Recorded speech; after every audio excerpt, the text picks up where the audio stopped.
ചങ്ങായിമാരെ നമുക്കിന്നുണ്ടല്ല ഒരാളെങ്ങനെ സംഖ്യയാകുന്നു സംഖ്യയുടെ എല്ലാമായ ശങ്കുട്ടിദാസിലെ ശങ്കുട്ടിദാസ് പറയുന്നൊന്ന് കേട്ടിട്ട് വന്നാലോ. ഈ ശങ്കുട്ടിദാസിന് എത്ര പേർക്ക് അറിയോന്നറിയില്ല. ചാനൽ ചർച്ചകളിൽ വന്നിരുന്നിട്ട് സംഖ്യക്ക് വേണ്ടി ഇരുന്നും നിന്നും മെഴുകുന്നില്ലേ, ആ മെഴുകുന്ന ആളുടെ പേരാണ് ശങ്കുട്ടിദാസ്. ആ ശങ്കുട്ടിദാസ് ആണ് ഞാൻ പറഞ്ഞ ഈ ശങ്കുട്ടിദാസ്. നമുക്കന്നല്ല ശങ്കുട്ടിദാസ് പറഞ്ഞ നിങ്ങൾ എന്നെ BJP ആക്കിയെന്ന ആ നാടകം കുറച്ച് കേട്ടിട്ട് വന്നാലോ. ഒരാളെ സംഖ്യയാവുന്നത് എങ്ങനെയാണ് കേരളത്തിൽ നിങ്ങൾ നോക്കി നോക്കൂ. ഒരാൾ BJP അംഗത്വം എടുത്തിട്ട് സംഘപരിവാറിന്റെ ശാഖയിൽ പോയിട്ടൊന്നല്ല കേരളത്തിൽ സംഖ്യയാവുന്നത്. കുറി തൊട്ടാൽ സംഖ്യയായി. കാരണം കുറി തൊട്ട ഒരാൾ നാളെ സംഖ്യ ആയേക്കാം എന്ന ആശങ്ക കൊണ്ട് ആദ്യം ആക്രമിച്ച് സംഖ്യ ആക്കുകയാണ്. ഇവിടെ കേരളത്തിൽ സ്വയമേവ സംഖ്യ ആയവരേക്കാൾ കൂടുതൽ സംഖ്യ ആക്കപ്പെട്ടവരാ.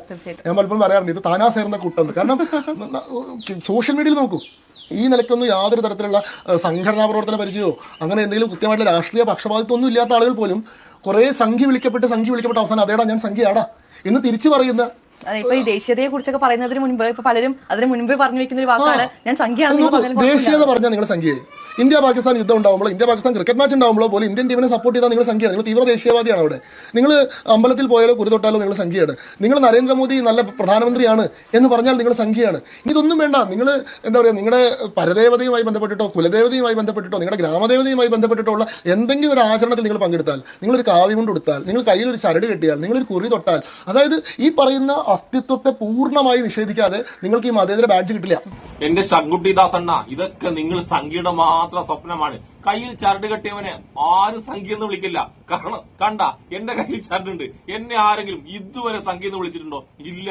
പിന്നെ ഞാൻ അടങ്ങുന്ന എത്ര ആൾക്കാർ അമ്പലത്തിൽ പോകുന്നുണ്ട്. അമ്പലത്തിലുണ്ടല്ല CPM-മാരും കോൺഗ്രസ്സുകാരും ഒക്കെ പോകാറുണ്ട്. അവരൊക്കെ കൂടിയിട്ടുണ്ടല്ല അമ്പലങ്ങളിലെ ഉത്സവങ്ങൾ നല്ല ഭംഗിയായി തന്നെ നടത്താറുണ്ട്. സംഖ്യയുടെ അടുപ്പിക്കാതെ, ഒരു സംഖ്യനെ അടുപ്പിക്കാതെ തന്നെ ഒരുപാട് അമ്പലങ്ങളിൽ ഉത്സവങ്ങൾ അടിപൊളിയായി നടക്കാറുണ്ട്. അതുകൊണ്ട് അമ്പലത്തിൽ പോകുന്നവനെയും കുറി തൊടുന്നവനെയും കയ്യിൽ ചരട് കിട്ടുന്നവനെയൊന്നും ആരും സംഖ്യ എന്ന് വിളിക്കാറില്ല. അങ്ങനെ വിളിക്കണമെന്ന് സംഖ്യക്കൊരാഗ്രഹമുണ്ട്, പക്ഷെ അത് നടക്കൂല. അങ്ങനെ ആരും വിളിക്കാറുമില്ല. പിന്നെ എന്റെ ശങ്കുട്ടിദാസ് എണ്ണ സംഘി എന്നുള്ള വിളി കേട്ടിട്ട് സംഘികളായവരല്ല എല്ലാരും. സംഘിയെന്ന് ഞാൻ സംഘിയാണെന്ന് പുറത്ത് പറയാ എന്തോ ഒരു നാണക്കേട് കൊണ്ട് നടന്നവരാണ് എല്ലാ സംഘികളും. ഇപ്പോഴെന്താണെന്ന് അറിയില്ല, കുറച്ചൊരു നാണക്കേടെന്തോ കുറവുണ്ടെന്നും ചില ആൾക്കാർ ഞാൻ സംഖ്യയാണെന്ന് വിളിച്ചു പറയാറുണ്ട്. അല്ലാണ്ട് ആരും സംഖ്യയാക്കുന്നില്ല. സംഖ്യ മൈൻഡുള്ളവൻ സംഖ്യ തന്നെയായിരിക്കും. പിന്നെ ശങ്കുട്ടിയാണ്ട് എന്താ പറഞ്ഞേ, ഇന്ത്യ പാകിസ്ഥാൻ ക്രിക്കറ്റിലും ഇന്ത്യ പാകിസ്ഥാൻ യുദ്ധം ചെയ്യുമ്പോൾ ഇന്ത്യനെ സപ്പോർട്ട് ചെയ്യുന്നവരൊക്കെ സംഖ്യയാക്കുന്നുണ്ടെന്നോ? അതൊക്കെ സ്വപ്നം മാത്രമാണ്. 2014 ശേഷമല്ലേട്ടാ ഇന്ത്യയും പാകിസ്ഥാൻ തമ്മിൽ യുദ്ധവും ഇന്ത്യയും പാകിസ്ഥാൻ തമ്മിൽ ക്രിക്കറ്റ് ഉണ്ടായത്.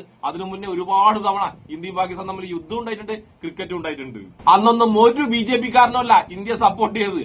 അന്നും ഇന്നും എന്നുണ്ടല്ല ആത്മാഭിമാനമുള്ള ഹിന്ദുവും ആത്മാഭിമാനമുള്ള ക്രൈസ്തവനും ആത്മാഭിമാനമുള്ള ഇന്ത്യൻ മുസ്ലിമും ഇല്ലേ, അവർ തന്നെയാണ് ഇന്ത്യനെ സപ്പോർട്ട് ചെയ്തത്. സംഘികൾ ഇങ്ങനെ വെറുതെ ദേശീയത എന്ന് പറഞ്ഞ് നടക്കും. അല്ലാണ്ട് സംഖ്യക്ക് ഒരു രാജ്യസ്നേഹവും ഇല്ല. പിന്നെ ഒരു കാര്യമുണ്ട് ശങ്കുട്ടിദാസ് അണ്ണ, പാകിസ്ഥാനാ പുണ്യനാടായിട്ട് പുണ്യഭൂമിയായിട്ട് കരുതുന്ന ഒരാൾ ഇന്ത്യയിലുണ്ട്. ഇന്ത്യയിലല്ല, കേരളത്തിൽ. അതാരാണെന്നറിയാം? നിങ്ങളൊക്കെ മഹത് വ്യക്തിത്വമായിട്ട് കുലസ്ത്രീയായിട്ട് കൊണ്ടു നടക്കുന്നില്ലേ വിശകലയാണ് പാകിസ്ഥാനെ പുണ്യഭൂമിയും പുണ്യനഗരൊക്കെയായിട്ട് കാണുന്നത്. അവരോട് പറ്റി ഡയലോഗ് പറയട്ടാ. പിന്നെ അതിന്റെ അടുക്ക അവതാരിക എന്തോ പറഞ്ഞില്ല, ദേശീയതയെ കുറിച്ച് പറയുമ്പോൾ അവരെ സംഖ്യയാക്കുന്നതോ? ദേശീയതയും ദേശഭക്തിയും സ്വാതന്ത്ര്യ സമരമായിട്ട് സംഖ്യക്ക് എന്ത് ബന്ധമാണ് എന്റെ അവതാരിക? മരണം പേടിച്ച് ഷൂ പോളിഷ് ചെയ്തതും മാപ്പ് പറയുന്നതാണോ നിങ്ങൾ ഉദ്ദേശിക്കുന്ന ദേശീയത? അങ്ങനെ പറഞ്ഞ ആൾക്കാരെ വീരന്മാരായി കൊണ്ട് നടക്കുന്നതാണോ നിങ്ങൾ പറഞ്ഞ ദേശീയത? അങ്ങനെയുള്ള ദേശീയത ഉണ്ടല്ല, അത് സംഖ്യകൾ മാത്രം എടുത്താൽ കേട്ടോ. അതുകൊണ്ട് അമ്പലത്തിൽ പോകുന്നവനെയും കുറി തൊടുന്നവനെയും ചരട് കിട്ടുന്നവനെയൊന്നും ആരും സംഖ്യകളാക്കാറില്ല. നിങ്ങൾക്ക് അങ്ങനെ ആക്കണമെന്ന് ഒരാഗ്രഹമുണ്ട്, അത് നടക്കൂല. പിന്നെ നമ്മൾ സംഖ്യകൾ എന്ന് വിളിക്കുന്ന ആരെയാണെന്നറിയാം? അമ്പലത്തെയും ഭക്തിയും മറ്റുള്ള മതങ്ങളെ കുറ്റം പറയാനും മറ്റുള്ള മതങ്ങളെ ആക്രമിക്കാനും ഉപയോഗിക്കുന്ന ടീമില്ലേ, ആ ടീമിനെ നമ്മൾ സംഖ്യകൾ എന്ന് വിളിക്കും. അതായത് ദൈവസന്നിധിയെ ഭക്തിയെ വർഗീയതയായിട്ട് കൂട്ടിക്കുഴക്കാൻ നോക്കുന്നില്ലേ, അവരെ നമ്മൾ സംഖ്യകൾ എന്ന് വിളിക്കും. അങ്ങനെയുള്ളവരെ സംഖ്യകൾ എന്ന് വിളിക്കാൻ വേണ്ടി മലയാളി ഒരു ബുദ്ധിമുട്ടും കാണിക്കാറില്ല. നമുക്ക് ശങ്കുട്ടിദാസ് എണ്ണം പറഞ്ഞ അടുത്ത വർഗീയത കേട്ടിട്ട് വന്നാലോ?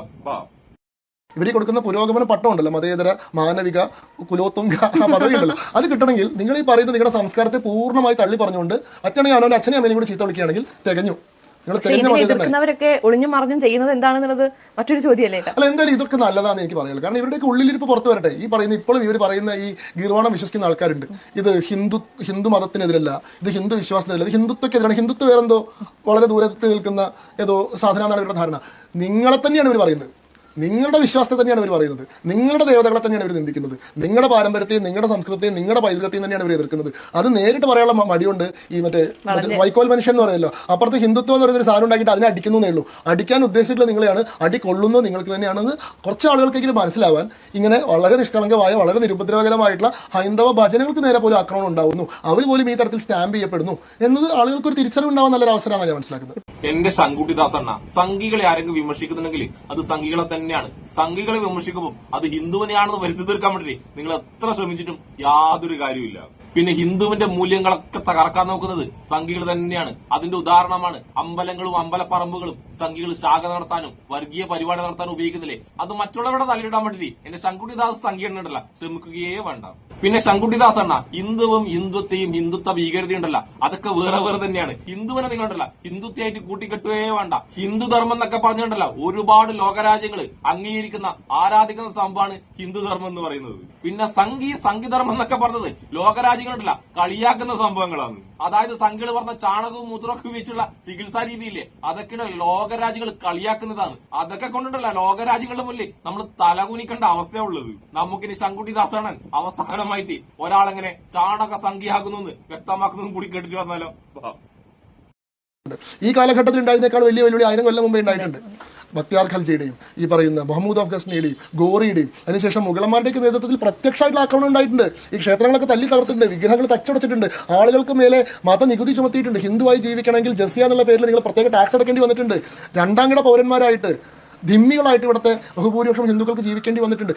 എന്റെ ശങ്കുട്ടിദാസ, ഹിന്ദുക്കളെ പല ജാതിക്കാരും രണ്ടാം നില പൗരന്മാരാക്കിയിട്ട് ഇവിടെ ഭരണം നടത്തിയത് സവർണ ബ്രാഹ്മണിക്കൽ രാജാക്കന്മാരല്ലേ. എന്നിട്ട് നിങ്ങൾ പറഞ്ഞ ആ രണ്ടാം തരം പൗരന്മാരിൽ നിന്ന് നികുതി വാങ്ങിയിട്ട് അവരുടെ ജീവിതം വീണ്ടും ദുസ്സഹമാക്കിയതും ഈ സവർണ ബ്രാഹ്മണിക്കൽ രാജാക്കന്മാരല്ലേ. എന്തിന് രണ്ടാം തരം പൗരമായ സ്ത്രീകളെ മാറ് മറക്കാൻ വരെ വിടാത്തത് ഈ സവർണ ബ്രാഹ്മണിക്കൽ രാജാക്കന്മാരല്ലേ. അവരുടെ മാറിന് നികുതി വാങ്ങിയതും ഈ സവർണ ബ്രാഹ്മണിക്കൽ രാജാക്കന്മാരല്ലേ. ആ രണ്ടാം തരം പൗരന്മാരെ അമ്പലങ്ങളിൽ വരെ കയറ്റാതിരുന്നതും ഈ സവർണ ബ്രാഹ്മണിക്കൽ രാജാക്കന്മാരല്ലേ. എന്തിന് അമ്പലങ്ങളിൽ വഴി നടക്കാൻ വരെ ആ പാവങ്ങളെ വിട്ടിരുന്നോ ഈ സവർണ ബ്രാഹ്മണിക്കൽ രാജാക്കന്മാർ. എന്നിട്ട് സവർണ ബ്രാഹ്മണിക്കൽ രാജാക്കന്മാർ ചെയ്ത എല്ലാ ചരിത്രവും കൊണ്ട് പോയിട്ട് നിങ്ങൾ മുസ്ലിങ്ങളുടെ തലയിടാനാണ് നോക്കുന്നത്. അതായത് സവർണ ബ്രാഹ്മണിക്കൽ രാജാക്കന്മാർ ചെയ്ത എല്ലാ ചരിത്രവും എല്ലാ നാരിതരും ഉണ്ടല്ല നിങ്ങൾ കൊണ്ടുപോയിട്ട് ഒരു മുസ്ലിമിന്റെ തലയിൽ ഇടാൻ നോക്കണ്ട. അതുകൊണ്ട് ഒരു സംഘിയും ഒരു ഹിന്ദുവിന്റെ അട്ടിപ്പറാവകാശം ഏറ്റെടുക്കാൻ നിൽക്കണ്ട ശങ്കുട്ടിദാസെ. അതുകൊണ്ട് ഹിന്ദുവിനെ പല ജാതിക്കാരാക്കിയിട്ട് ഉന്നത കൊലി ഉള്ളവനും ഉന്നത കൊലി ഇല്ലാത്തവനാക്കിയതും ഈ സവർണ ബ്രാഹ്മണിക്കൽ രാജാക്കന്മാർ തന്നെയാണ്. അതുകൊണ്ട് അവരെ ന്യായീകരിക്കാൻ വേണ്ടി കുറച്ചെങ്കിലും നാണോമാനോ ഉളുപ്പുണ്ടാ ശങ്കുട്ടിദാസൻ നിനക്ക്. ആ സവർണ ബ്രാഹ്മണിക്കൽ ഉന്നത കൊലയിൽപ്പെട്ടവൻ തന്നെയാണ് നീയും ശങ്കുട്ടിദാസെ. അതുകൊണ്ട് ആ പാവ ഹിന്ദുവിനെ വീണ്ടും നിന്റെയൊക്കെ കാൽ കീഴിൽ കൊണ്ടുവരാൻ നോക്കുന്നുണ്ടെങ്കിൽ അത് നടക്കൂല ശങ്കുട്ടിദാസെ.